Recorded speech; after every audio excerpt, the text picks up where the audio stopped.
Welcome to Echoes from the Dark, a channel dedicated to classic and cosmic horror tales. Today's story, The Dreams in the Witch House by H.P. Lovecraft, takes you into a world where forbidden science and ancient evil collide. The story follows Walter Gilman, a student whose curiosity leads him to a decaying house haunted by dark legends. As his dreams open doors to terrifying dimensions, reality begins to fracture. If you enjoy deep, atmospheric horror stories and unsettling mysteries, subscribe to Echoes from the Dark and journey with us into the shadows.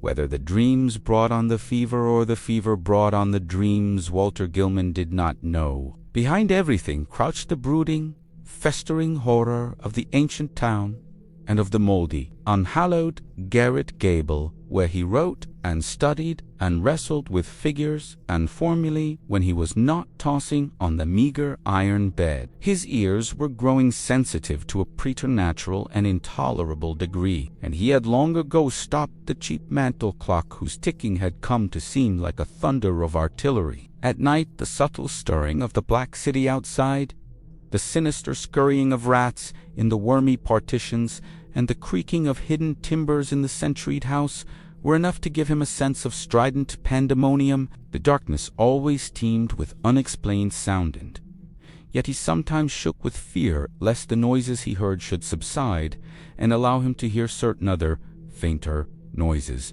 which he suspected were lurking behind them. He was in the changeless, legend-haunted city of Arkham, with its clustering gambrel roofs that sway and sag over attics, where witches hid from the king's men in the dark, olden days of the Provence. Nor was any spot in that city more steeped in macabre memory than the gable room which harbored him, for it was this house, and this room which had likewise harbored old Kazuya Mason, whose flight from Salem jail at the last, no one was ever able to explain. That was in 1690.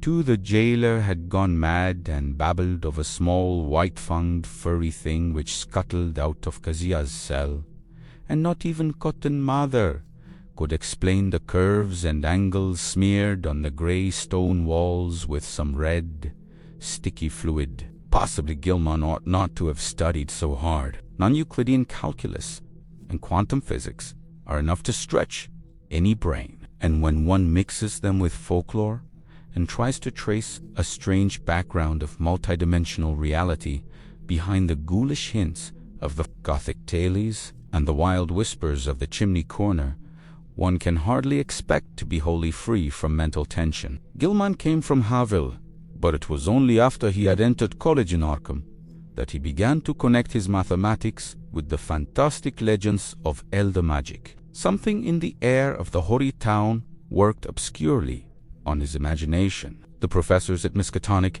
had urged him to slacken up and had voluntarily cut down his course at several points. Moreover, they had stopped him from consulting the dubious old books on forbidden secrets that were kept under lock and key in a vault at the university library. But all these precautions came late in the day, so that Gilman had some terrible hints from the dreaded Necronomicon of Abdul al-Hazard, the fragmentary book of Iban, and the suppressed He knew his room was in the old witch house. That, indeed, was why he had taken it. There was much in the Essex County records about Kazuya Mason's trial, and what she had admitted under pressure to the court of Auger and Terminer had fascinated Gilman beyond all reason. She had told Judge Hawthorne of lines and curves that could be made to point out directions leading through the walls of space to other spaces beyond, and had implied that such lines and curves were frequently used at certain midnight meetings in the dark valley of the White Stone beyond Meadow Hill and on the unpeopled island in the river. She had spoken also of the black man, of her oath, and of her new secret name of Nahab. Then she had drawn those devices on the walls of her cell and vanished. Gilman believed strange things about Kazuya, and had felt a queer thrill on learning that her dwelling was still standing after more than 235 years. when he heard the hushed Arkham whispers about Kazea's persistent presence in the old house and the narrow streets, about the irregular human tooth marks left on certain sleepers in Ed and the other houses, about the childish cries heard near and Halloween's, about the stench often noted in the old house's attic just after those dreaded seasons, and about the small, furry, sharp-toothed thing which haunted the moldering structure and the town and nuzzled people curiously in the black hours before dawn. He resolved to live in the place at any cost. A room was easy to secure, for the house was unpopular, hard to rent, and long given over to cheap lodgings. Gilman could not have told what he expected to find there, but he knew he wanted to be in the building where some circumstance had more or less suddenly given a mediocre old woman of the 17th century an insight into mathematical depths perhaps beyond the utmost modern delvings of Planck, Heisenberg, Einstein, and Deceit. He studied the timber and plaster walls for traces of cryptic designs at every accessible spot where the paper had peeled, and within a week managed to get the eastern attic room where Kazia was held to have practiced her spells. It had been vacant from the first floor. No one had ever been willing to stay there long, but the Polish landlord had grown wary about renting it. Yet nothing would ever happen to Gilman till about the time of the fever. No ghostly Kazia flitted through the somber halls and chambers. No small furry thing crept into his dismal eyrie to nuzzle him, and no record of the witch's incantations rewarded his constant search. Sometimes he would take walks through shadowy tangles of unpaved, musty-smelling lanes, where eldritch brown houses of unknown age leaned and tottered and leered mockingly through narrow, small-paned windows. Here, he knew strange things had happened once, and there was a faint suggestion behind the surface that everything of that monstrous past might not, at least in the darkest, narrowest, and most intricately crooked alleys, have utterly perished. He also rowed out twice to the ill-regarded island in the river, and made a sketch of the singular angles described by the moss-grown rows of grey-standing stones, whose origin was so obscure, and in Gilman's room was of good size, but queerly irregular shape, the north wall slanting perceptibly inward from the outer to the inner end,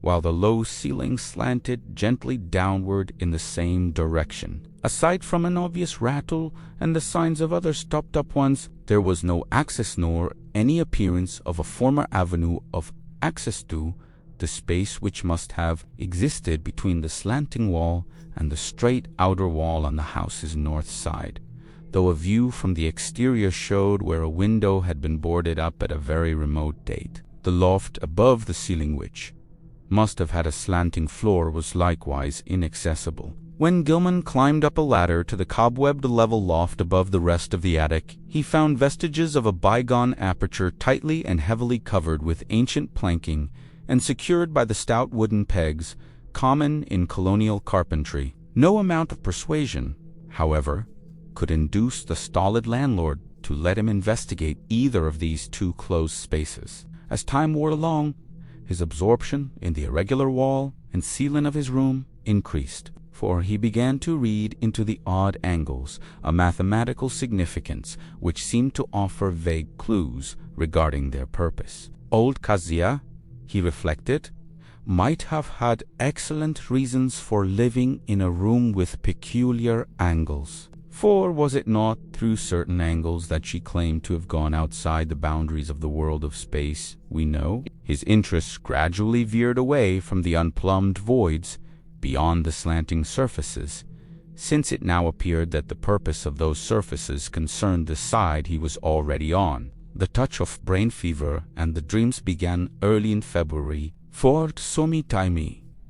Apparently, the curious angles of Gilman's room had been having a strange, almost hypnotic effect on him, and as the bleak winter advanced he had found himself staring more and more intently at the corner where the down-slanting ceiling met the inward slanting wall. About this period, his inability to concentrate on his foremost studies worried him considerably. his apprehensions about the mid-year examinations being very acute. But the exaggerated sense of hearing was scarcely less annoying. Life had become an insistent and almost unendurable cacophony, and there was that constant, terrifying impression of other sounds, perhaps, from regions beyond, life trembling on the very brink of audibility. So far as concrete noises went, the rats in the ancient partitions were the worst. Sometimes their scratching seemed not only furtive but deliberate. When it came from beyond the slanting north wall, it was mixed with a sort of dry rattling, and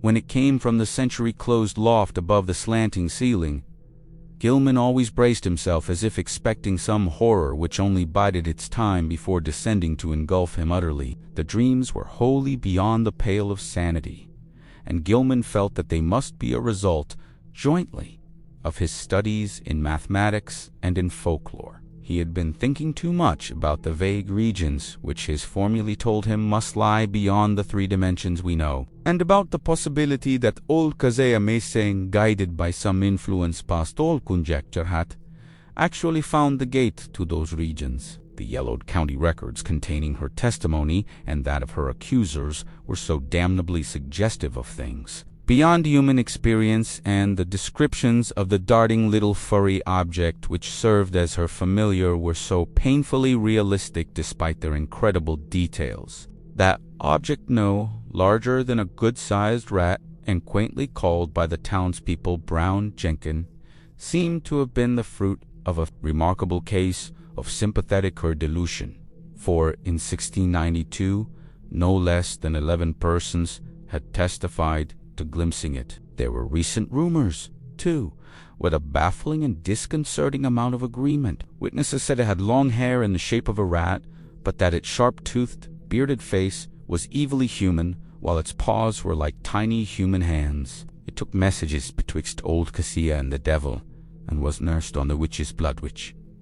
It sucked like a vampire. Its voice was a kind of loathsome titter, and it could speak all languages. Of all the bizarre monstrosities in Gilman's dreams, nothing filled him with greater panic and nausea than this blasphemous and diminutive hybrid, whose image flitted across his vision in a form 1,000-fold more hateful than anything his waking mind had deduced from the ancient records and the modern whispers. Gilman's dreams consisted largely in plunges through limitless abysses of inexplicably colored twilight and bafflingly disordered sound, abysses whose material and gravitational properties and whose relation to his own entity he could not even begin to explain. He did not walk or climb, fly or swim, crawl or wriggle, yet always experienced a mode of motion, partly voluntary and partly involuntary. Of his own condition he could not well judge,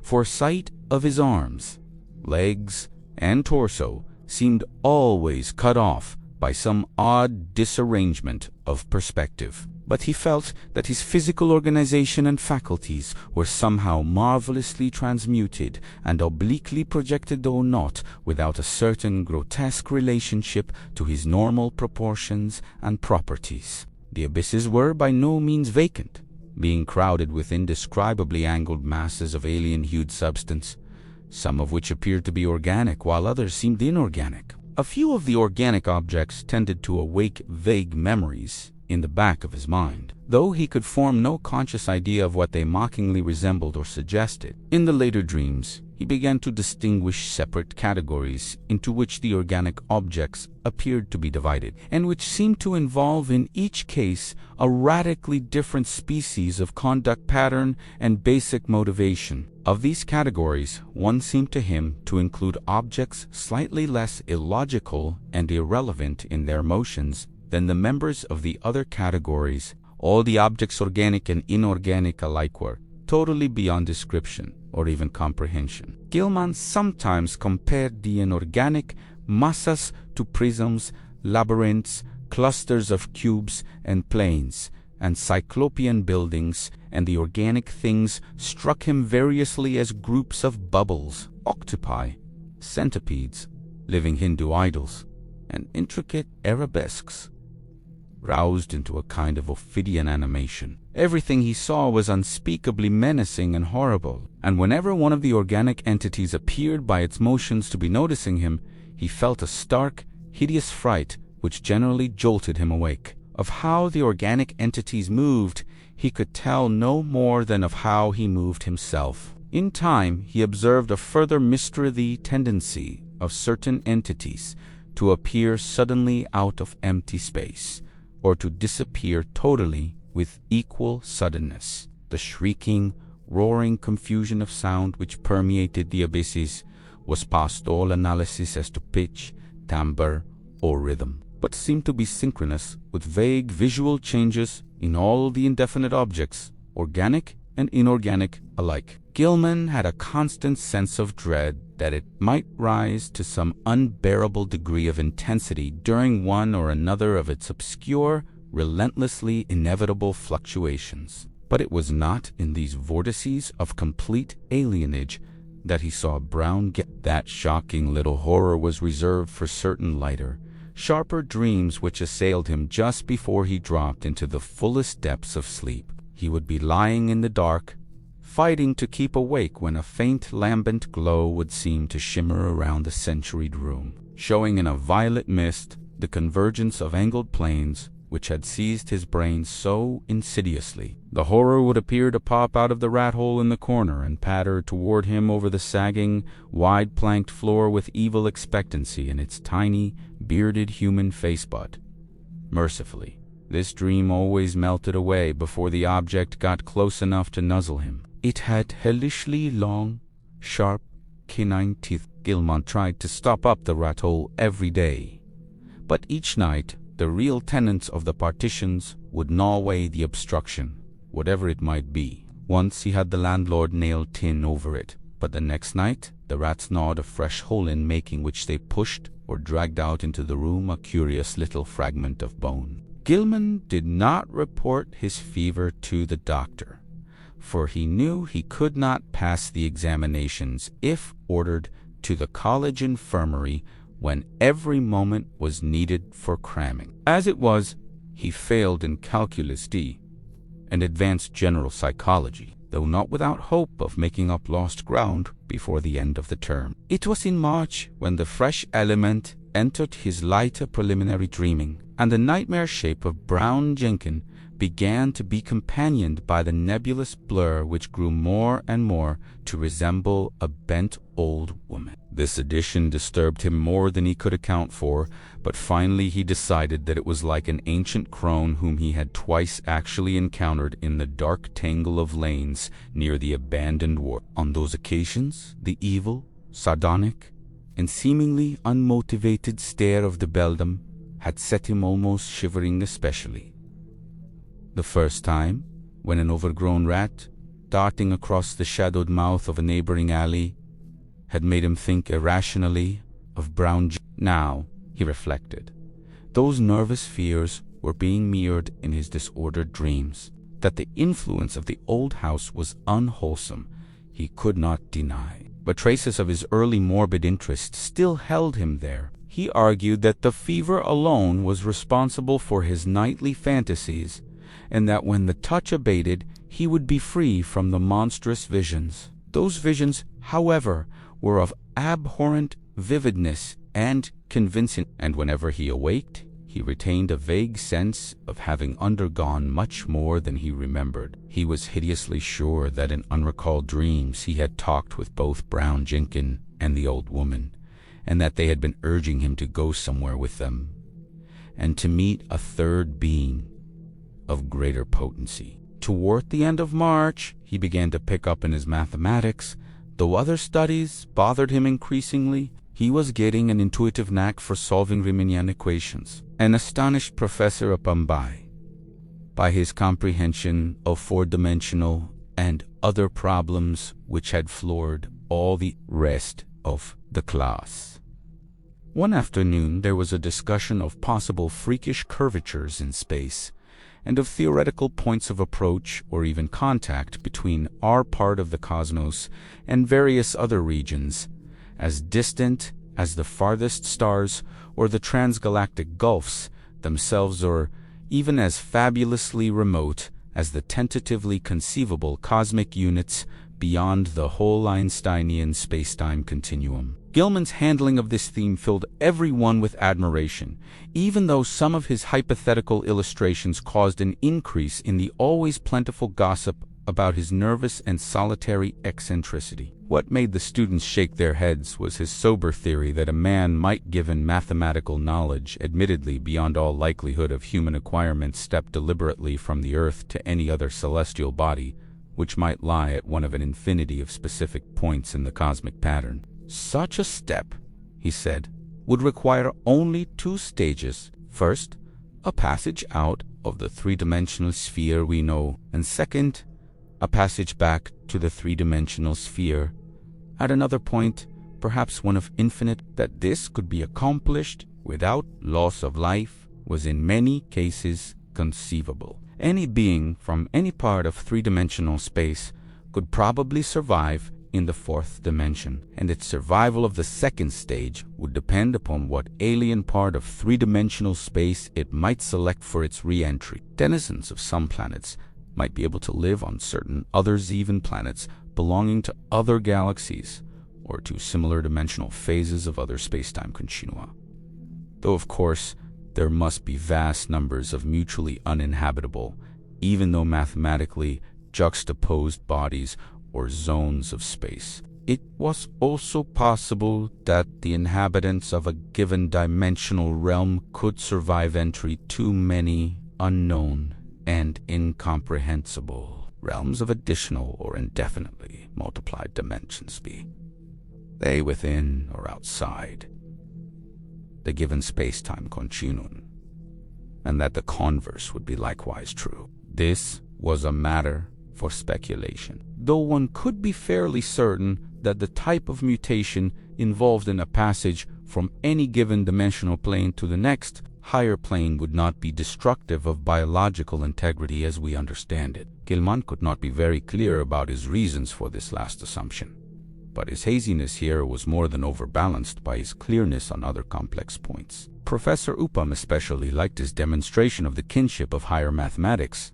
to certain phases of magical lore transmitted down the ages from an ineffable antiquity human or pre-human whose knowledge of the cosmos and its laws was greater than ours. Around the 1st of April, Gilman worried considerably because his slow fever did not abate. He was also troubled by what some of his fellow lodgers said about his sleepwalking. It seemed that he was often absent from his bed, and that the creaking of his floor at certain hours of the night was remarked by the man in the room below. This fellow also spoke of hearing the tread of shod feet in the night, but Gilman was sure he must have been mistaken in this, since shoes, as well as other apparel, were always precisely in place in the morning. One could develop all sorts of oral delusions in this morbid old house, for did not Gilman himself, even in daylight, now feel certain that noises other than rat scratchings came from the black voids beyond the slanting wall and above the slanting ceiling? His pathologically sensitive ears began to listen for faint footfalls in the immemorially sealed loft overhead, and sometimes the illusion of such things was agonizingly realistic. However, he knew that he had actually become for twice at night his room had been found vacant, though with all his clothing in place. Of this he had been assured by Frank Elwood, the one fellow student whose poverty forced him to room in this squalid and unpopular house. Elwood had been studying in the small hours and had come up for help on a differential equation, only to find Gilman absent. It had been rather presumptuous of him to open the unlocked door after knocking had failed to rouse a response, but he had needed the help very badly and thought that his host would not mind a gentle prodding awake. On neither occasion, though, had Gilman been Durand. When told of the matter, he wondered where he could have been wandering, barefoot and with only his night clothes on. He resolved to investigate the matter if reports of his sleepwalking continued, and thought of sprinkling flour on the floor of the corridor to see where his footsteps might lead. The door was the only conceivable egress, for there was no possible foothold outside the narrow window, As April advanced, Gilman's fever-sharpened ears were disturbed by the whining prayers of a superstitious loom fixer named Joe Mazurovich, who had a room on the ground floor. Mazurovich had told long, rambling stories about the ghost of old Kazia and the furry, sharp-fanged, nuzzling thing, and had said he was so badly haunted at times that only his silver crucifix, given him for the purpose by Father Ivan St. Stanislaus Church, could bring him relief. Now, he was praying because the witch's Sabbath was drawing near. Maeve was Walpurgis night, when hell's blackest evil roamed the earth, and all the slaves of Satan gathered for nameless rites and deeds. It was always a very bad time in Arkham. Even though the fine folks up in Miskatonic Avenue and high in Saltonstall streets pretended to know nothing about it, there would be bad doings and a child or two would probably be missing. Joe knew about such things, for his grandmother in the old country had heard tales from her grandmother. It was wise to pray and count one's beads at this season. For 3 months, Kazia and Brown Jenkin had not been near Joe's room, nor near Polchansky's room, nor anywhere else, and it meant no good when they held off like that. They must be up to something. Gilman dropped in at a doctor's office on the 16th of the month, and was surprised to find his temperature was not as high as he had feared. The physician questioned him sharply and advised him to see a nerve specialist. On reflection, he was glad he had not consulted the still more inquisitive college doctor. Old Waldron, who had curtailed his activities before, would have made him take a risk, an impossible thing now that he was so close to great results in his equations. He was certainly near the boundary between the known universe and the fourth dimension, and who could say how much farther he might go? But even as these thoughts came to him, he wondered at the source of his strange confidence. Did all of this perilous sense of imminence come from the formulae on the sheets he covered day by day? The soft, stealthy, imaginary footsteps in the sealed loft above were unnerving. And now, too, there was a growing feeling that somebody was constantly persuading him to do something terrible which he could not do. How about the somnambulist? Where did he go? Sometimes in the night. And what was that faint suggestion of sound, which once in a while seemed to trickle through the maddening confusion of identifiable sounds, even in broad daylight and full wakefulness? Its rhythm did not correspond to anything on earth, unless perhaps to the cadence of 1 or 2 unmentionable Sabbath chants, and sometimes he feared it corresponded to certain attributes of the vague shrieking or roaring in those wholly alien abysses of dream. The dreams were meanwhile getting to be atrocious. In the lighter preliminary phase, the evil old woman was now of fiendish distinctness, and Gilman knew she was the one who had frightened him in the slums. Her bent-back long nose and shriveled chin were unmistakable, and her shapeless brown garments were like those he remembered. The expression on her face was one of hideous malevolence and exaltation, and when he awaked, he could recall a croaking voice that persuaded and threatened. He must meet the black man and go with them all to the throne of Azathoth at the center of ultimate chaos. That was what she said. He must sign in his own blood the Book of Azathoth and take a new secret name now that his independent delvings had gone so far. What kept him from going with her and Bron Jenkin and the other two, the throne of chaos where the thin flutes piped mindlessly, was the fact that he had seen the name Azathoth in the Necronomicon and knew it stood for a primal evil too horrible for description. The old woman always appeared out of thin air near the corner where the downward slant met the inward slant. She seemed to crystallize at a point closer to the ceiling than to the floor, and every night she was a little nearer and more distinct before the dream shifted. Brown Jenkin, too, was always a little nearer at the last, and its yellowish-white fangs glistened shockingly in that unearthly violet phosphorescence. Its shrill, loathsome tittering stuck more and more in Gilman's head, and he could remember in the morning how it had pronounced the words Azathoth and Neo. In the deeper dreams, everything was likewise more distinct, and Gilman felt that the twilight abysses around him were those of the fourth dimension. Those organic entities whose motions seemed least flagrantly irrelevant and unmotivated were probably projections of life forms from our own planet, including human beings. What the others were in their own dimensional sphere or spheres he dared not try to think. Two of the less irrelevantly moving things are rather large congeries of iridescent, prolately spheroidal bubbles and a very much smaller polyhedron of unknown colors and rapidly shifting surface. Angles seemed to take notice of him and follow him about or float ahead as he changed position among the Titan prisms, labyrinths, Cuban plane, clusters, and quasars, and all the while the vague shrieking and roaring waxed louder and louder, as if approaching some monstrous climax of utterly unendurable intensity. During the night of April 19th to 20th, the new development occurred. Gilman was half involuntarily moving about in the twilight abysses with the bubble mass and the small polyhedron floating ahead, when he noticed the peculiarly regular angles formed by the edges of some gigantic neighboring prism. In another second he was out of the abyss and standing tremulously on a rocky hillside bathed in intense, diffused green light. He was barefooted and in his nightclothes, and when he tried to walk, discovered that he could scarcely lift his feet. A swirling vapor hid everything but the immediate sloping terrain from sight,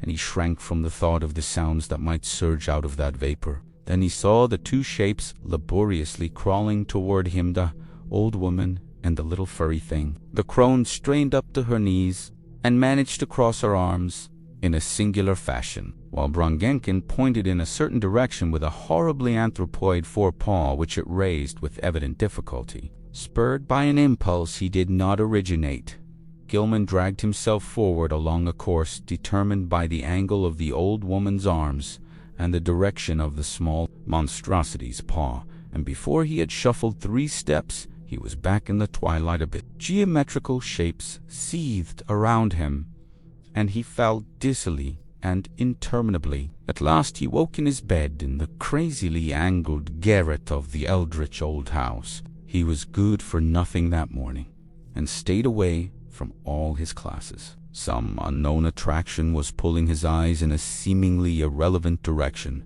for he could not help staring at a certain vacant spot on the floor. As the day advanced, the focus of his unseeing eyes changed position, and by noon he had conquered the impulse to stare at vacancy. About 2 o'clock he went out for lunch, and as he threaded the narrow lanes of the city, he found himself turning always to the southeast. Only an effort halted him at a cafeteria in Church Street, and after the meal he felt the unknown pull still more strongly. He would have to consult a nerve specialist.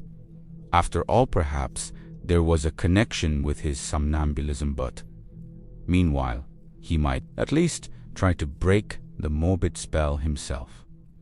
Undoubtedly he could still manage to walk away from the pull, so with great resolution he headed against it and dragged himself deliberately north along Garrison Street. By the time he had reached the bridge over the Miskatonic, he was in a cold perspiration, and he clutched at the iron railing as he gazed upstream at the ill-regarded island, whose regular lines of ancient standing stones brooded sullenly in the afternoon sunlight. Then he gave a start, for there was a clearly visible living figure on that desolate island, and a second glance told him it was certainly the strange old woman whose sinister aspect had worked itself so disastrously into his dreams. The tall grass near her was moving, too, as if some other living thing were crawling close to the ground. When the old woman began to turn toward him, he fled precipitately off the bridge and into the shelter of the town's labyrinthine waterfront alleys. Distant though the island was,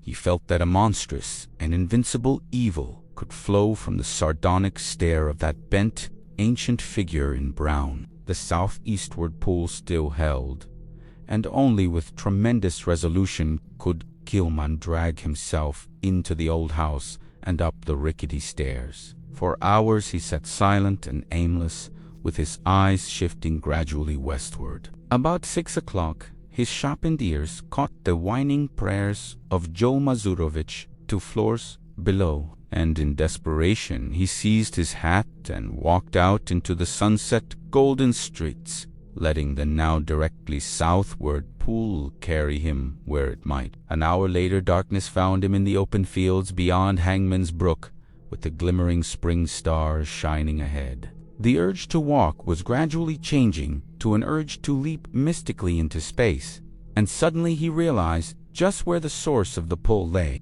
It was in the sky. A definite point among the stars had a claim on him and was calling him. Apparently it was a point somewhere between Hydra and Argonavis, and he knew that he had been urged toward it ever since he had awaked soon after dawn. In the morning it had been underfoot. Afternoon found it rising in the southeast, and now it was roughly south but wheeling toward the west. What was the meaning of this new thing? Was he going mad?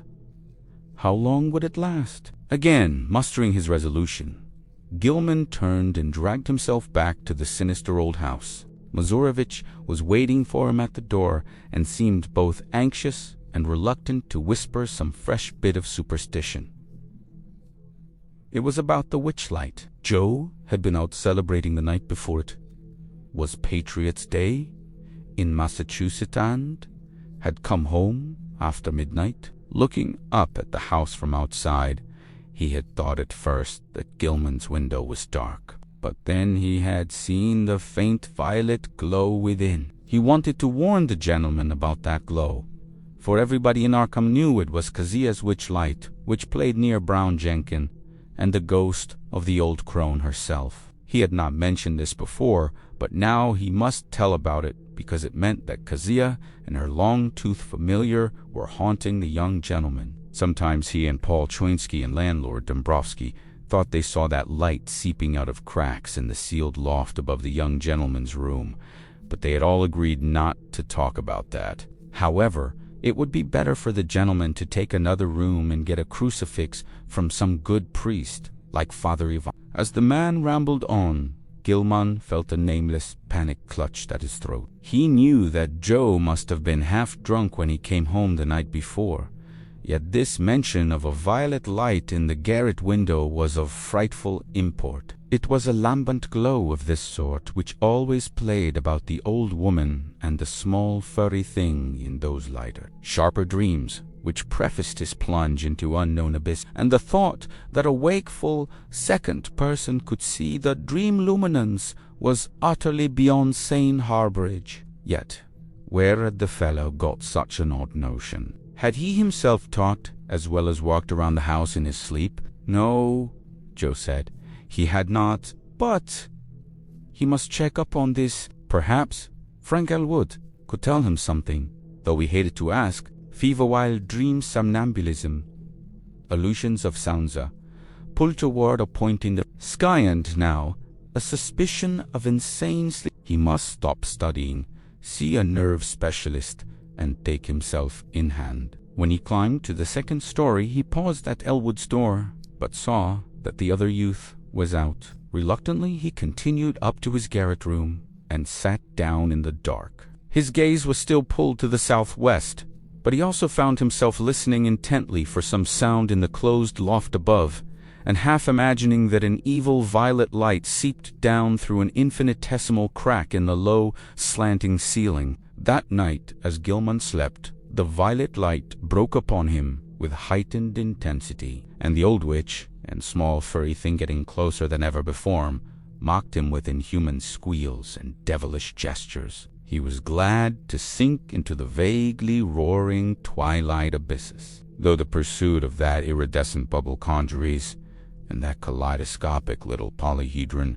was menacing and irritating. Then came the shift, as vast converging planes of a slippery-looking substance loomed above and below him, a shift which ended in a flash of delirium and a blaze of unknown alien light, in which yellow, carmine, and indigo were madly and inextricably blended. He was half lying on a high, fantastically balustraded terrace above a boundless jungle of outlandish, incredible peaks, balanced plains, domes, minarets, horizontal discs poised on pinnacles, and numberless forms of still greater wildness, some of stone and some of metal, which glittered gorgeously in the mixed, almost blistering glare from a polychromatic sky. Looking upward, he saw 3 stupendous discs of flame, each of a different hue and at a different height, above an infinitely distant curving horizon of low mountains. Behind him, tiers of higher terraces towered aloft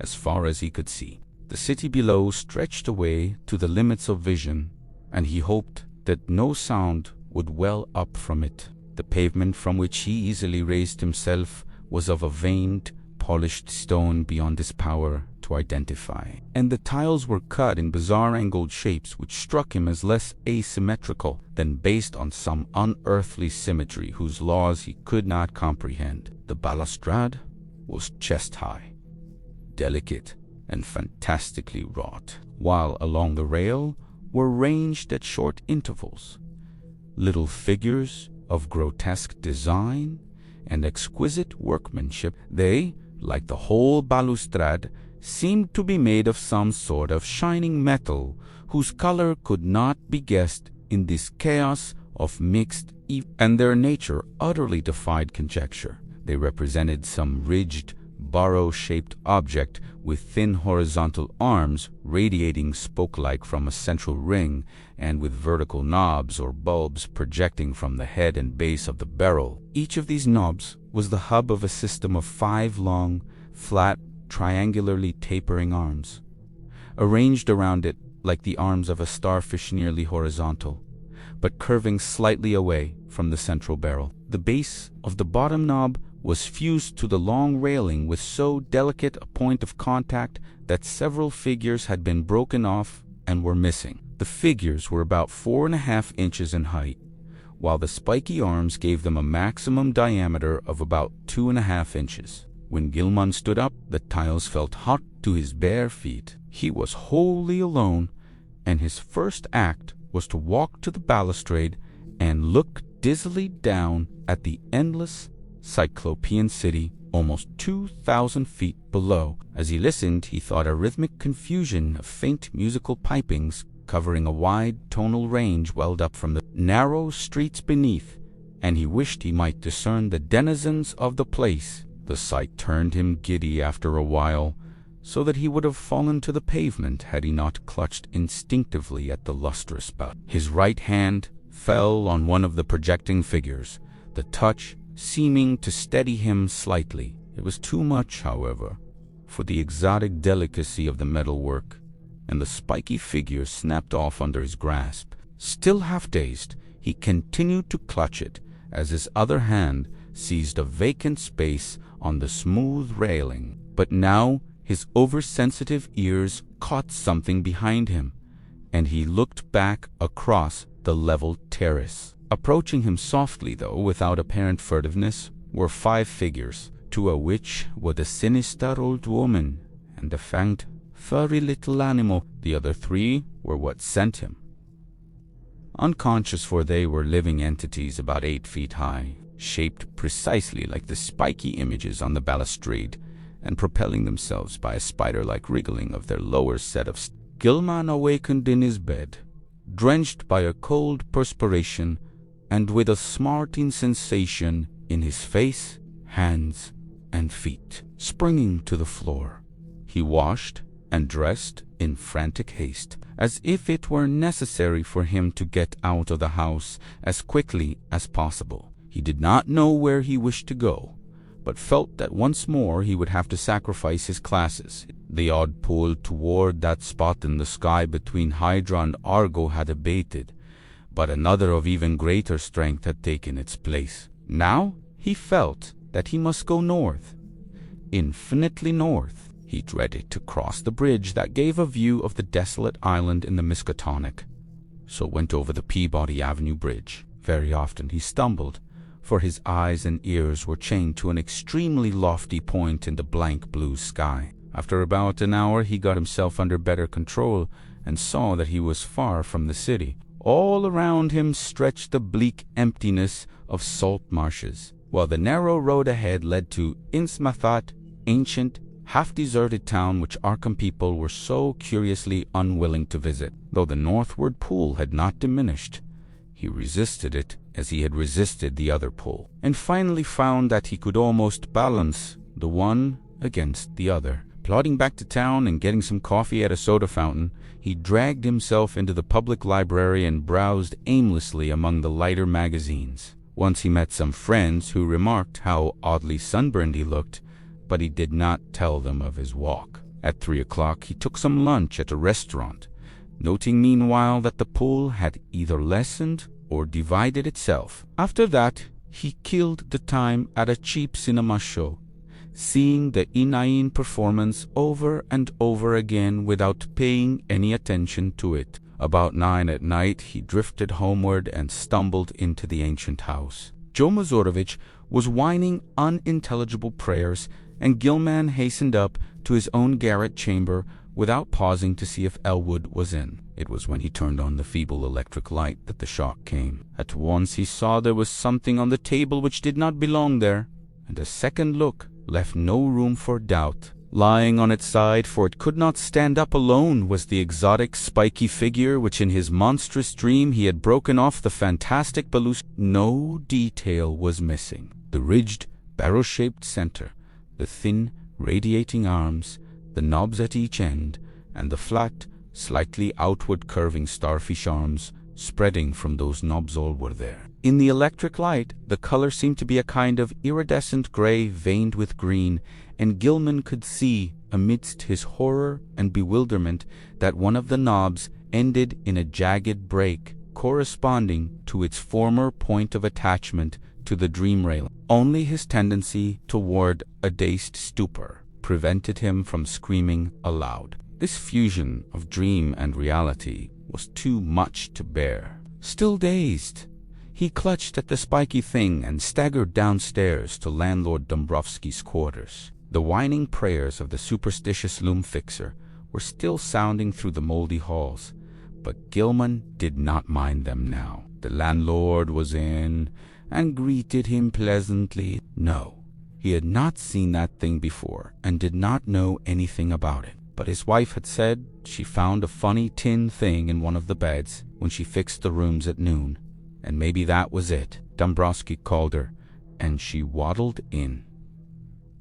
Yes, that was the thing. She had found it in the young gentleman's bed on the side, next the wall. It had looked very queer to her, but of course the young gentleman had lots of queer things in his room books, and curios and pictures and markings on paper. She certainly knew nothing about it, so Gilman climbed upstairs again in a mental turmoil, convinced that he was either still dreaming or that his somnambulism had run to incredible extremes and led him to depredations in unknown places.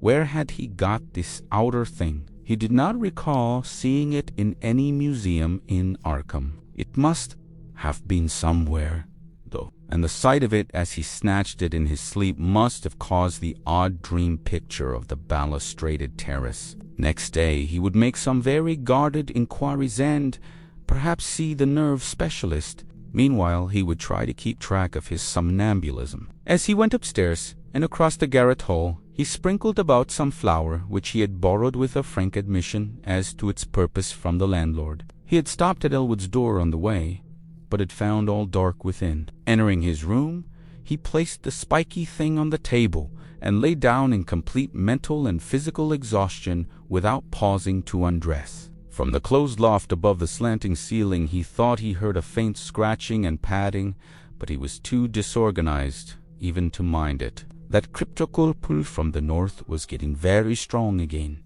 though it seemed now to come from a lower place in the sky. In the dazzling violet light of dream, the old woman and the fanged, furry thing came again, and with a greater distinctness than on any former occasion. This time they actually reached him, and he felt the crone's withered claws clutching at him. He was pulled out of bed and into empty space, and for a moment he heard a rhythmic roaring and saw the twilight amorphousness of the vague abysses seething around him. But that moment was very brief.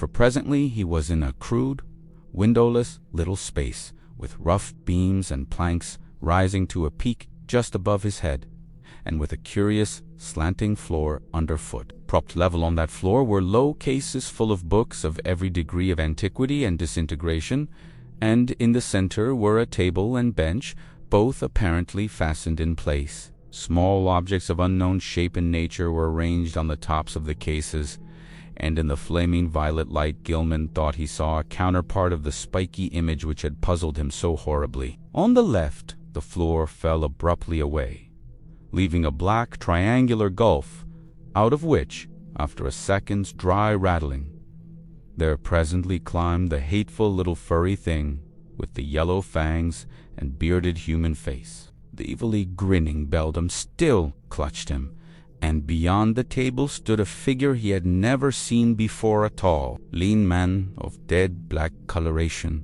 but without the slightest sign of negroid feature, wholly devoid of either hair or a beard, and wearing, as his only garment, a shapeless robe of some heavy black fabric. His feet were indistinguishable because of the table and bench, but he must have been shod, since there was a clicking whenever he changed position. The man did not speak, and bore no trace of expression on his small, regular features. He merely pointed to a book of prodigious size, which lay open on the table, while the beldam thrust a huge gray quill into Gilman's right hand. Over everything was a pall of intensely maddening fear, and the climax was reached when the furry thing ran up the dreamer's clothing to his shoulders and then down his left arm, finally biting him sharply in the wrist just below his cuff. As the blood spurted from this wound, Gilman lapsed into a faint. He awaked on the morning of the 22nd with a pain in his left wrist and saw that his cuff was brown with dried blood. His recollections were very confused, but the scene with the black man in the unknown space stood out vividly. The rats must have bitten him as he slept, giving rise to the climax of that frightful dream. Opening the door, he saw that the floor on the corridor floor was undisturbed except for the huge prints of the loutish fellow who roomed at the other end of the garret. So he had not been sleepwalking this time. But something would have to be done about those rats. He would speak to the landlord about them. Again he tried to stop up the hole at the base of the slanting wall, wedging in a candlestick which seemed of about the right size. His ears were ringing horribly, as if with the residual echoes of some horrible noise heard in dreams. As he bathed and changed clothes, he tried to recall what he had dreamed after the scene in the violet-lit space, but nothing definite would crystallize in his mind. That scene itself must have corresponded to the sealed loft overhead, which had begun to attack his imagination so violently. But later impressions were faint and hazy. There were suggestions of the vague, twilight abysses, and of still vasta, blacker abysses, beyond them abysses, in which all fixed suggestions of form were absent. He had been taken there by the bubble conjuries, and the little polyhedron, which always dogged him, but they, like himself, had changed to wisps of milky, barely luminous mist in this farther void of ultimate blackness. Something else had gone on ahead, a larger wisp, which now and then condensed into nameless approximations of formant.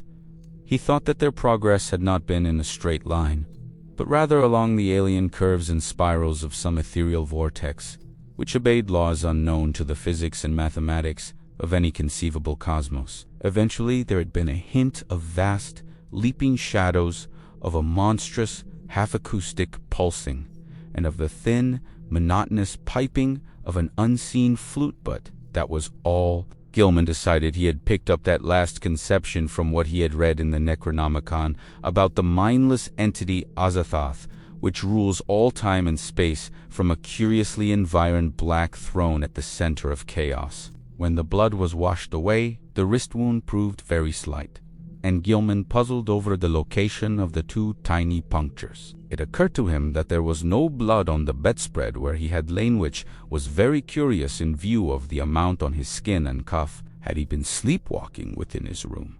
and had the rat bitten him as he sat in some chair or paused in some less rational position. He looked in every corner for brownish drops or stains, but did not find any. "I had better," he thought, "sprinkle flour within the room as well as outside the door, though." After all, no further proof of his sleepwalking was needed. He knew he did walk, and the thing to do now was to stop it. He must ask Frank Elwood for help. This morning, the strange pulls from space seemed lessened, though they were replaced by another sensation even more inexplicable. It was a vague, insistent impulse to fly away from his present situation, but held not a hint of the specific direction in which he wished to fly. As he picked up the strange, spiky image on the table, he thought the older northward pull grew a trifle stronger. But even so, it was wholly overruled by the newer and more bewildering urge. He took the spiky image down to Elwood's room, steeling himself against the winds of the loom fixer which welled up from the ground floor. Elwood was in, thank heaven, and appeared to be stirring about. There was time for a little conversation before leaving for breakfast and college, so Gilman hurriedly poured forth an account of his recent dreams and fears. His host was very sympathetic and agreed that something ought to be done. He was shocked by his guest's drawn, haggard aspect and noticed the queer, abnormal-looking sunburn which others had remarked during the past week. There was not much, though, that he could say. He had not seen Gilman on any sleepwalking expedition, and had no idea what the curious image could be. He had, though, heard the French-Canadian who lodged just under Gilman talking to Mazurovich one evening. They were telling each other how badly they dreaded the coming of Walpurgis night, now only a few days off, and were exchanging pitying comments about the poor, doomed young gentleman. Desrochers, the fellow under Gilman's room, had spoken of nocturnal footsteps, both shod and unshod, and of the violet light he saw one night when he had stolen fearfully up to peer through Gilman's keyhole. He had not dared to peer,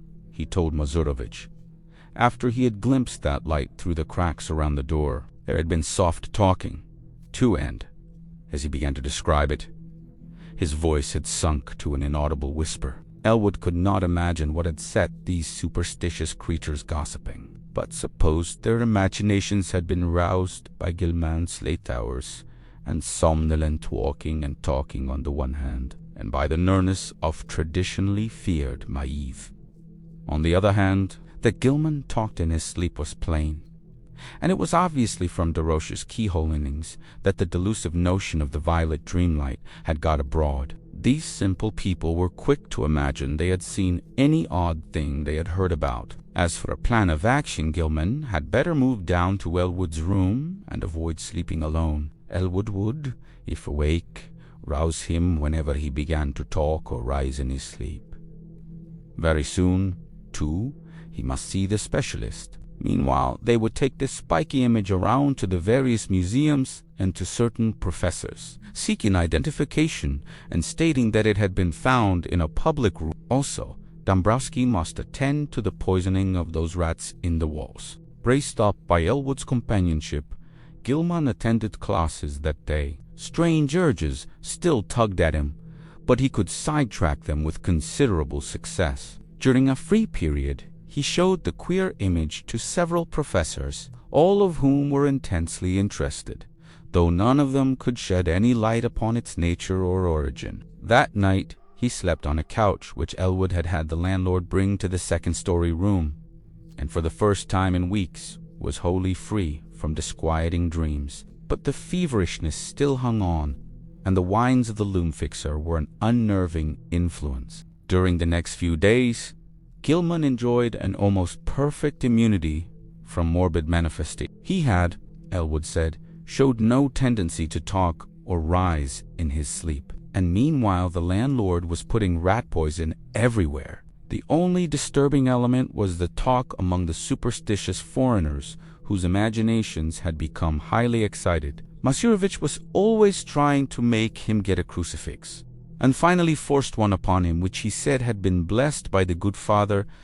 Desroches, too had something to say. In fact, he insisted that cautious steps had sounded in the now vacant room above him on the first and second nights of Gilman's absence from it. Polchoinsky thought he heard sounds in the halls and on the stairs at night, and claimed that his door had been softly tried, while Mrs. Dombrowski vowed she had seen Brown Jenkin for the first time since all her. But such naive reports could mean very little, and Gilman let the cheap metal crucifix hang idly from a knob on his host's dresser. For 3 days, Gilman and Elwood canvassed the local museums in an effort to identify the strange spiky image, but always without success. In every quarter, however, interest was intense, for the utter alienage of the thing was a tremendous challenge to scientific curiosity. One of the small radiating arms was broken off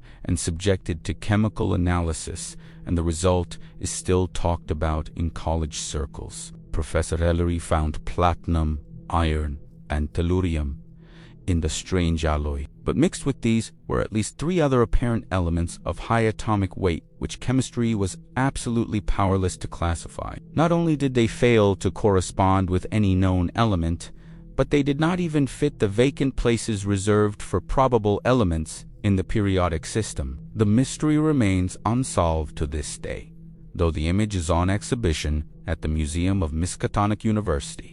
On the morning of April 27th, a fresh rat hole appeared in the room where Gilman was a guest, but Dombrowski tinned it up during the day. The poison was not having much effect, for scratchings and scurryings in the walls were virtually undiminished. Elwood was out late that night, and Gilman waited up for him. He did not wish to go to sleep in a room alone, especially since he thought he had glimpsed in the evening twilight the repellent old woman whose image had become so horribly transferred to his dreams. He wondered who she was, and what had been near her rattling the tin can in a rubbish heap at the mouth of a squalid courtyard. The crone had seemed to notice him and leer evilly at him, though perhaps this was merely his imagination. The next day both youths felt very tired, and knew they would sleep like logs when night came. In the evening they drowsily discussed the mathematical studies which had so completely and perhaps harmfully engrossed Gilman, and speculated about the linkage with ancient magic and folklore which seemed so darkly probable. They spoke of old Keziah Mason, and Elwood agreed that Gilman had good scientific grounds for thinking she might have stumbled on strange and significant information. The hidden cults to which these witches belonged often guarded and handed down surprising secrets from elder, forgotten eons. And it was by no means impossible that Keziah had actually mastered the art of passing through dimensional gates. Tradition emphasizes the uselessness of material barriers in halting a witch's motions, and who can say what underlies the old tales of broomstick rides through the night? Whether a modern student could ever gain similar powers from mathematical research alone was still to be seen. Success, Gilman added, might lead to dangerous and unthinkable situations. For who could foretell the conditions pervading an adjacent but normally inaccessible dimension? On the other hand, the picturesque possibilities were enormous. Time could not exist in certain belts of space, and by entering and remaining in such a belt one might preserve one's life and age indefinitely, never suffering organic metabolism or deterioration, except for slight amounts incurred during visits to one's own or similar planes. One might, for example, pass into a timeless dimension and emerge at some remote period of the Earth's history as young as before. Whether anybody had ever managed to do this, one could hardly conjecture with any degree of authority. Old legends are hazy and ambiguous, and in historic times all attempts at crossing forbidden gaps seemed complicated by strange and terrible alliances with beings and messengers from outside. There was the immemorial figure of the deputy or messenger of hidden and terrible powers, the black man of the witch, and the Nyarlathotep of the neck. There was, too, the baffling problem of the lesser messengers, or intermediaries, the quasi-animals and queer hybrids which legend depicts as witches' familiars. As Gilman and Elwood retired, too sleepy to argue further, they heard Joe Mazurovich reel into the house half-drunk and shuddered at the desperate wildness of his whining prayers. That night, Gilman saw the violet light again. In his dream, he had heard a scratching and gnawing in the partitions and thought that someone fumbled clumsily at the latch. Then he saw the old woman and a small furry thing advancing toward him over the carpeted floor. The beldam's face was alight with inhuman exultation, and the little yellow-toothed morbidity tittered mockingly as it pointed at the heavily sleeping form of Elwood on the other couch across the room. A paralysis of fear stifled all attempts to cry out. As once before, the hideous crone seized Gilman by the shoulders, yanking him out of bed and into empty space. Again, the infinitude of the shrieking twilight abysses flashed past him. But in another second, he thought he was in a dark, muddy, unknown alley of fetid odors, with the rotting walls of ancient houses towering up on every hand. Ahead was the robed black man he had seen in the peaked space in the other dream, while from a lesser distance the old woman was beckoning and grimacing imperiously. Brown Jenkin was rubbing itself with a kind of affectionate playfulness around the ankles of the black man, which the deep mud largely concealed. There was a dark, open doorway on the right, to which the black man silently pointed. Into this the grimacing crone started, dragging Gilman after her by his pajama sleeve. There were evil-smelling staircases which creaked ominously, and on which the old woman seemed to radiate a faint violet light. And finally, a door leading off a landing. The crone fumbled with the latch and pushed the door open, motioning to Gilman to wait, and disappearing inside the black aperture. The youth's oversensitive ears caught a hideous stranglet cry, and presently the beldam came out of the room bearing a small, senseless form, which she thrust at the dreamer as if ordering him to carry it. The sight of this form and the expression on its face broke the spell. Still too dazed to cry out, he plunged recklessly down the noisome staircase and into the mud outside, halting only when seized and choked by the waiting black man. As consciousness departed, he heard the faint, shrill tittering of the fanged, rat-like abnormality. On the morning of the 29th, Gilman awaked into a maelstrom of horror. The instant he opened his eyes, he knew something was terribly wrong, for he was back in his old garret room with the slanting wall and ceiling, sprawled on the now unmade bed. His throat was aching inexplicably, and as he struggled to a sitting posture, he saw with growing fright that his feet and pajama bottoms were brown with caked mud. For the moment his recollections were hopelessly hazy, but he knew at least that he must have been sleepwalking. Elwood had been lost too deeply in slumber to hear and stop him. On the floor were confused muddy prints, but oddly enough, they did not extend all the way to the door. The more Gilman looked at them, the more peculiar they seemed, for in addition to those he could recognize as his, there were some smaller, almost round markings, such as the legs of a large chair or table might make, except that most of them tended to be divided into halves. There were also some curious, muddy rat tracks, leading out of a fresh hole and back into it again. Utter bewilderment and the fear of madness racked Gilman as he staggered to the door and saw that there were no muddy prints outside. The more he remembered of his hideous dream, the more terrified he felt, and it added to his desperation to hear Joe Mazurovich chanting mournfully 2 floors below. Descending to Elwood's room, he roused his still sleeping host and began telling of how he had found himself. But Elwood could form no idea of what might really have happened, where Gilman could have been, how he got back to his room without making tracks in the hall, and how the muddy, furniture-like prints came to be mixed with his in the garret chamber were wholly beyond conjecture. Then there were those dark, livid marks on his throat, as if he had tried to strangle himself. He put his hands up to them, but found out they did not even approximately fit. While they were talking, the Rochers dropped in to say that he had heard a terrific clattering overhead in the dark small hours. No, There had been no one on the stairs after midnight, though just before midnight he had heard faint footfalls in the garret and cautiously descending steps he did not like. It was, he added, a very bad time of year for Arkham. The young gentleman had better be sure to wear the crucifix Joe Mazurovich had given him. Even the daytime was not safe, for after dawn there had been strange sounds in the house, especially a thin, childish wail hastily choked off. Gilman mechanically attended classes that morning, but was wholly unable to fix his mind on his studies. A mood of hideous apprehension and expectancy had seized him, and he seemed to be awaiting the fall of some annihilating blow. At noon, he lunched at the university spa, picking up a paper from the next seat as he waited for dessert. But he never ate that dessert, for an item on the paper's first page left him limp, while unable only to pay his check and stagger back to Elwood's room. There had been a strange kidnapping the night before in Orne's gangway, and the 2-year-old child of a clod-like laundry worker named Anastasia Wolako had completely vanished from sight.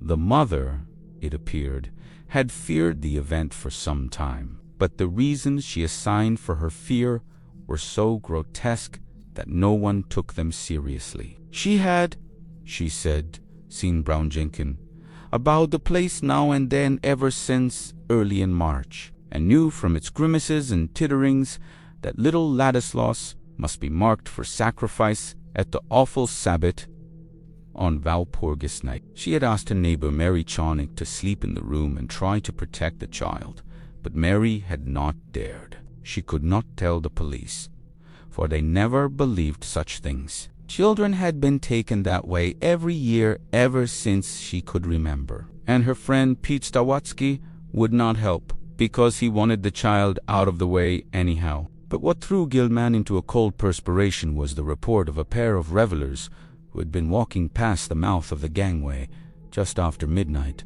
They admitted they had been drunk, but both vowed they had seen a crazily dressed trio furtively entering the dark passageway. There had, they said, been a huge robed Negro, a little old woman in rags, and a young white man in his nightclothes. The old woman had been dragging the youth, while around the feet of the Negro a tame rat was rubbing and weaving in the brown mud. Gilman sat in a daze all the afternoon, and Elwood, who had meanwhile seen the papers and formed terrible conjectures from them, sound him thus when he came home. This time neither could doubt but that something hideously serious was closing in around them. Between the phantasms of nightmare and the realities of the objective world, a monstrous and unthinkable relationship was crystallizing, and only stupendous vigilance could avert still more direful developments. Gilman must see a specialist sooner or later,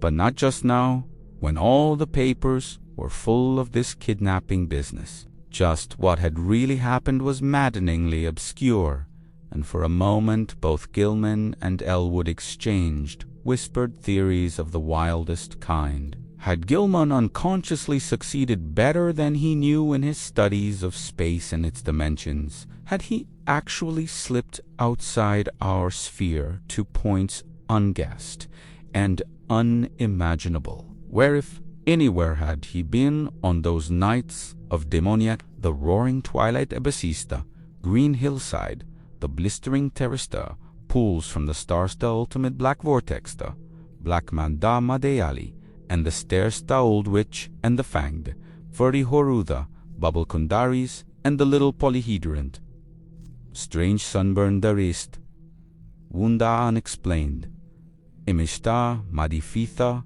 Trotmarsta talis, and fierce of the superstitious foreigners. What did all this mean? To what extent could the laws of sanity apply to such a case? There was no sleep for either of them that night, but next day they both cut classes and drowsed. This was April 30th, and with the dusk would come the hellish Sabbath time, which all the foreigners and the superstitious old folk feared. Mazurovich came home at 6 o'clock, and said people at the mill were whispering that the vow would be held in the dark ravine beyond Meadow Hill, where the old white stone stands in a place queerly void of all plant life. Some of them had even told the police and advised them to look there for the missing Wallaco child, but they did not believe anything would be done. Joe insisted that a poor young gentleman wear his nickel-chain crucifix, and Gilman put it on and dropped it inside his shirt to humor the fellow.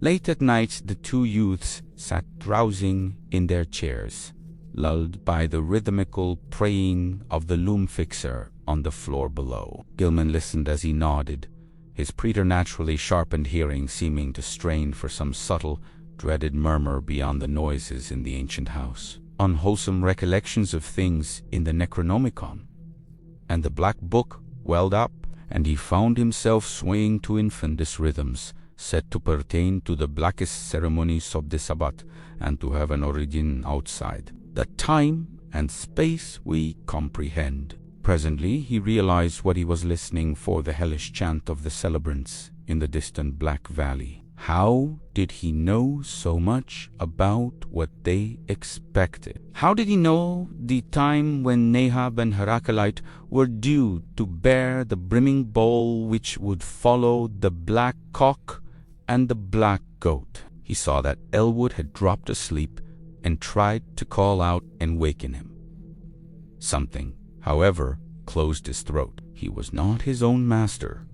Had he signed the black man's book after all? Then his fevered, abnormal hearing caught the distant, wind-borne notes. Over miles of hill and field and alley they came, but he recognized them nonetheless. The fires must be lit, and the dancers must be starting in. How could he keep himself from going?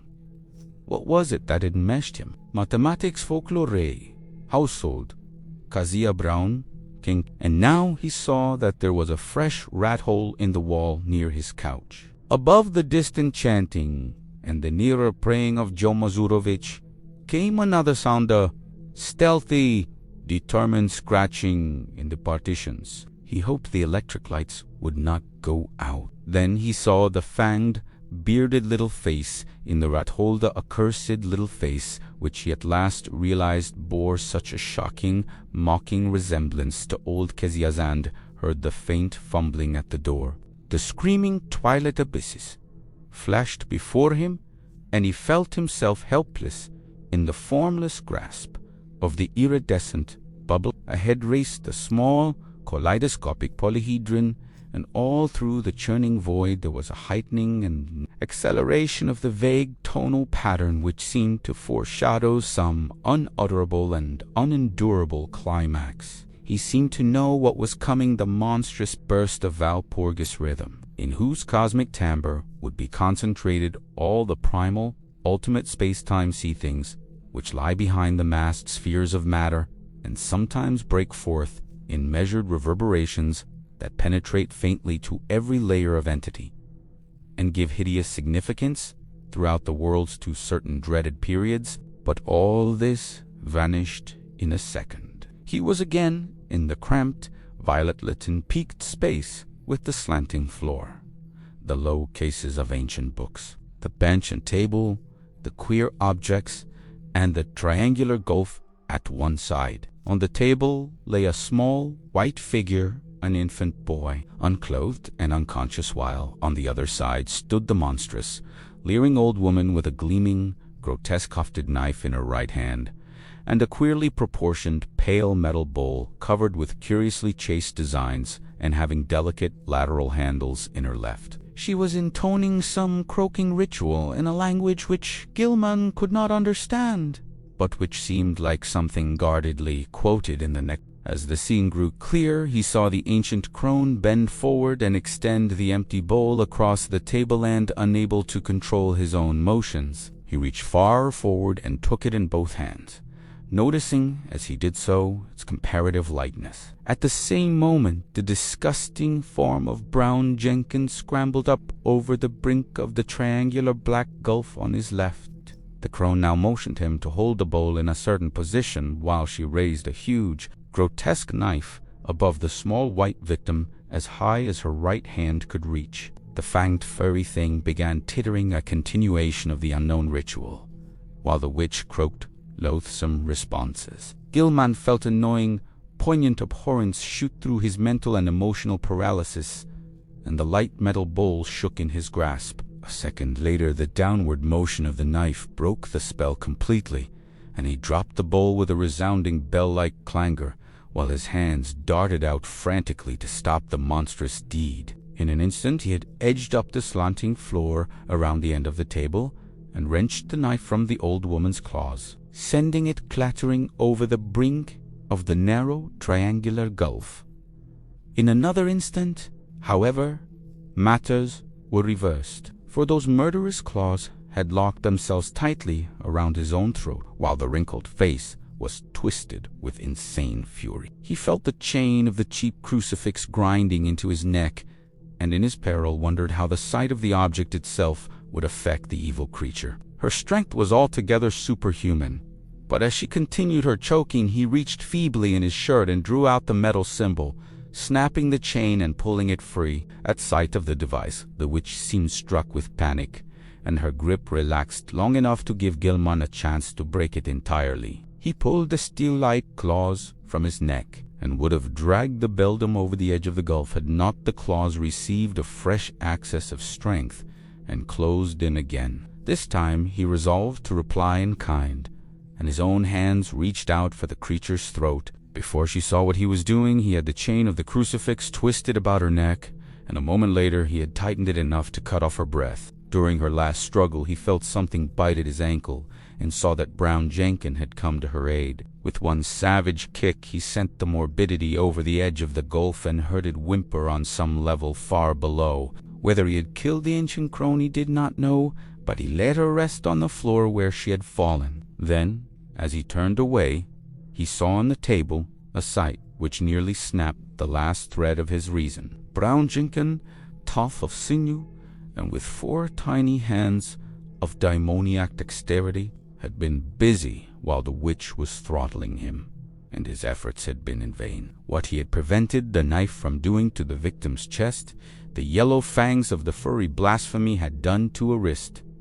The bowl so lately on the floor stood full beside the small, lifeless body. In his dream delirium, Gilman heard the hellish, alien-rhythmed chant of the Sabbat coming from an infinite distance, and knew the black man must be there. Confused memories mixed themselves with his mathematics, and he believed his subconscious mind held the angles which he needed to guide him back to the normal world alone and unaided for the first time. He felt sure he was in the memorially sealed loft above his own room, but whether he could ever escape through the slanting floor or the long-stopped egress, he doubted greatly. Besides, would not an escape from a dream loft bring him merely into a dream house, an abnormal projection of the actual place he sought? He was wholly bewildered as to the relation betwixt dream and reality in all his experiences. The passage through the vague abysses would be frightful, for the Walpurgis rhythm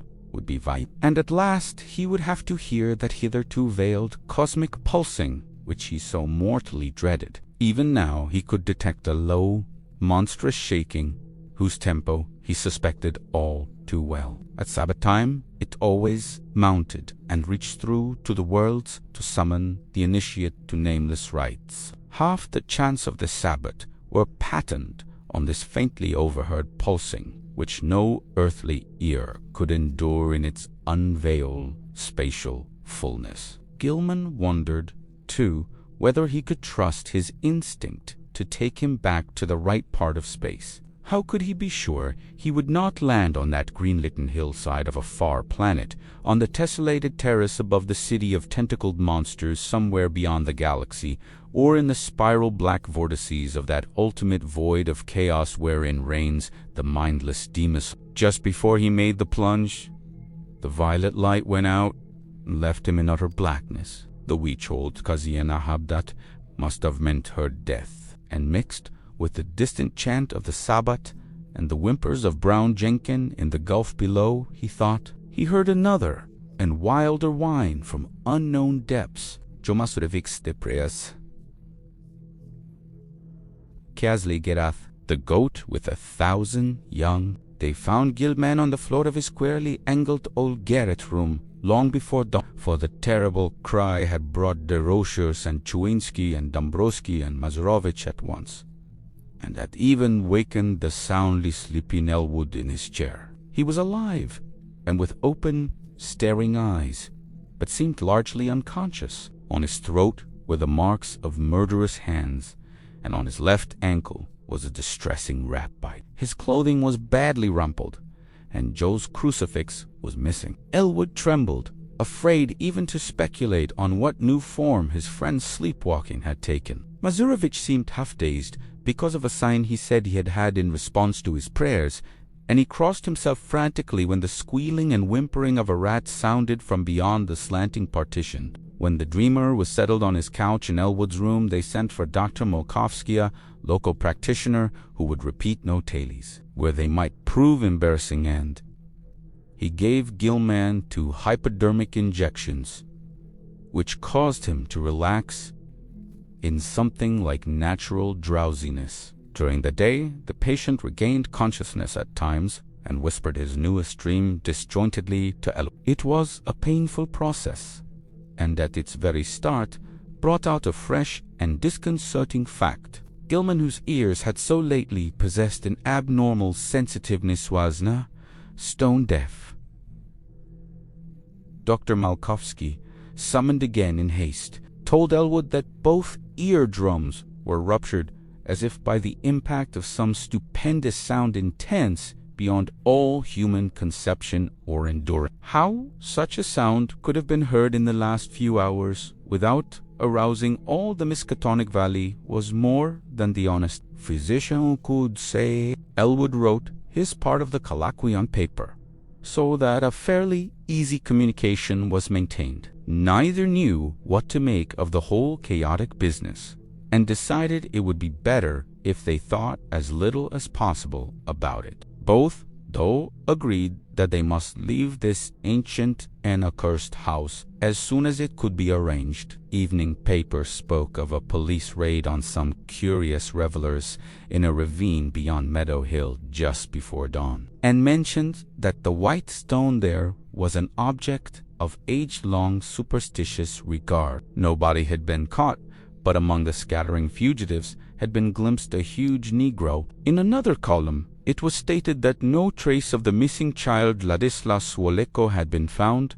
The crowning horror came that very night. Elwood will never forget it, and was forced to stay out of college the rest of the term because of the resulting nervous breakdown. He had thought he heard rats in the partitions all the evening, but paid little attention to them. Then, long after both he and Gilman had retired, the atrocious shrieking began. Elwood jumped up, turned on the lights, and rushed over to his guest's couch. The occupant was emitting sounds of veritably inhuman nature, as if racked by some torment beyond description. He was writhing under the bedclothes, and a great red stain was beginning to appear on the blankets. Elwood scarcely dared to touch him, but gradually the screaming and writhing subsided. By this time, Dombrowski, Chewinski, Desrochers, Mazurovic, and the top-floor lodger were all crowding into the doorway, and the landlord had sent his wife back to telephone for Dr. Malkovsky.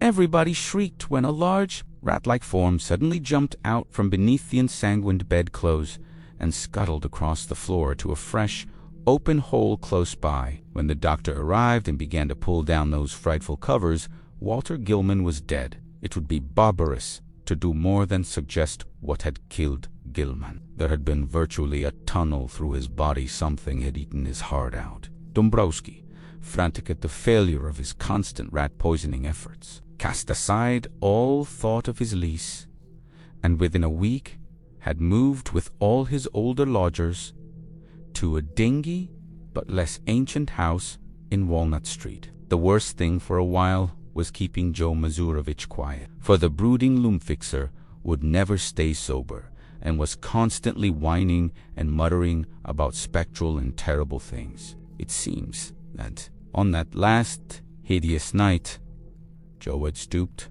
to look at the crimson rat tracks which led from Gilman's couch to the nearby hole. On the carpet, they were very indistinct, but a piece of open flooring intervened between the carpet's edge and the baseboard. There Mazurovich had found something Monstruoso thought he had, for no one else could quite agree with him despite the undeniable queerness of the prints. The tracks on the flooring were certainly vastly unlike the average prints of a rat, but even Choinsky and Desrochers would not admit that they were like the prints of 4 tiny human hands. The house was never rented again. As soon as Dombrowski left it, the pole of its final desolation began to descend, for people shunned it both on account of its old reputation and because of the new fetid odor. Perhaps the excellent lord's rat poison had worked after all, for not long after his departure, the place became a neighborhood nuisance. Health officials traced the smell to the closed spaces above and beside the eastern garret room and agreed that the number of dead rats must be enormous. They decided, however, that it was not worth their while to hew open and disinfect the long-sealed spaces, for the fodor would soon be over, and the locality was not one which encouraged fastidious standards. Indeed, there were always vague local tales of unexplained stenches upstairs in the witch house, just after Maiv and Hallowmees. The neighbors grumblingly acquiesced in the inertia, but the fodor nonetheless formed an additional count against the place. Toward the last, the house was condemned as an habitation by the building inspector. Gilman's dreams and their attendant circumstances have never been explained. Elwood, whose thoughts on the entire episode are sometimes almost maddening, came back to college the next autumn and graduated in the following June.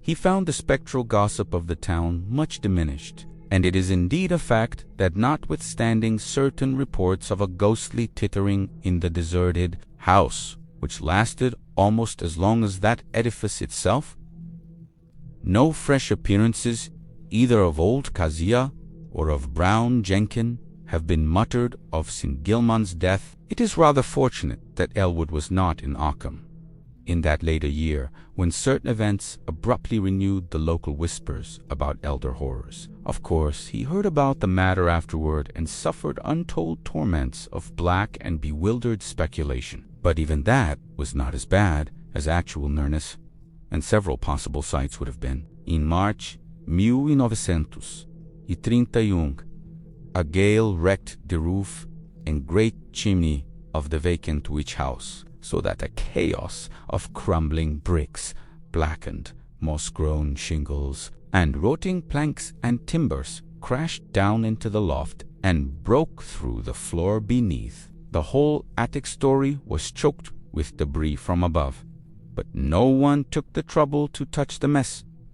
Before the inevitable raising of the decrepit structure, that ultimate step came in the following December, and it was when Gilman's old room was cleared out by reluctant, apprehensive workmen that the gossip began. Among the rubbish which had crashed through the ancient slanting ceiling were several things which made the workmen pause and call in the police. Later, the police in turn called in the coroner and several professors from the university. There were bones badly crushed and splintered, but clearly recognizable as human, whose manifestly modern date conflicted puzzlingly with the remote period at which their only possible lurking place, the low, slant-floored loft overhead, had supposedly been sealed from all human access. The coroner's physician decided that some belonged to a small child, while certain others found mixed with shreds of rotten brownish cloth belonged to a rather undersized, bent female of advanced years. Careful sifting of debris also disclosed many tiny bones of rats caught in the collapse, as well as older rat bones gnawed by small fangs in a fashion now and then highly productive of controversy and reflection. Other objects found included the mingled fragments of many books and papers, together with the yellowish dust left from the total disintegration of still older books and papers. All, without exception, appeared to deal with black magic in its most advanced and horrible forms, and the evidently recent date of certain items is still a mystery as unsolved as that of the modern human bones. An even greater mystery is the absolute homogeneity of the crabbed. Archaic writing found on a wide range of papers whose conditions and watermarks suggest age differences of at least 150 to 200 years. To some, though, the greatest mystery of all is the variety of utterly inexplicable objects whose shapes, materials, types of workmanship, and purposes baffle all conjecture found. Scattered amidst the wreckage in evidently diverse states of injury, one of these things which excited several Miskatonic professors profoundly is a badly damaged monstrosity plainly resembling the strange image which Gilman gave to the college museum, save that it is larger, wrought of some peculiar bluish stone instead of metal, and possessed of a singularly angled pedestal with undecipherable hieroglyphics. Archaeologists and anthropologists are still trying to explain the bizarre designs chased on a crushed bowl of light metal whose inner side bore ominous brownish stains when found. Foreigners and credulous grandmothers are equally garrulous about the modern nickel crucifix with broken chain mixed in the rubbish, and shiveringly identified by Joe Mazurovich as that which he had given poor Gilman many years before. Some believe this crucifix was dragged up to the sealed loft by rats, while others think it must have been on the floor in some corner of Gilman's old room all the time. Still others, including Joe himself, have theories too wild and fantastic for sober credence. When the slanting wall of Gilman's room was torn out, the once sealed triangular space between that partition and the house's north wall was found to contain much less structural debris, even in proportion to its size, than the room itself, though it had a ghastly layer of older materials which paralyzed the wreckers with horror. In brief, the floor was a veritable ossuary of the bones of small children, some fairly modern, but others extending back in infinite gradations to a period so remote that crumbling was almost complete. On this deep bony layer rested a knife of great size, obvious antiquity, and grotesque, ornate, and exotic disownable which the debris was piled. In the midst of this debris, wedged between a fallen plank and a cluster of cemented bricks from the ruined chimney, was an object destined to cause more bafflement, veiled fright, and openly superstitious talk in Arkham than anything else discovered in the haunted and accursed building. This object was the partly crushed skeleton of a huge, diseased rat, whose abnormalities of form are still a topic of debate and source of singular reticence among the members of Miskatonic's Department of Comparative Anatomy. Very little concerning the skeleton has leaked out, but the workmen who found it whisper in shocked tones about the long, brownish hairs with which it was associated. The bones of the tiny paws, it is rumored, imply prehensile characteristics more typical of a diminutive monkey than of a rat, while the small skull with its savage yellow fangs is of the utmost anomalousness, appearing from certain angles like a miniature, monstrously degraded parody of a human skull. The workmen crossed themselves in fright when they came upon this blasphemy, but later burned candles of gratitude in St. Stanislaus Church because of the shrill, ghostly tittering they felt they would never hear again.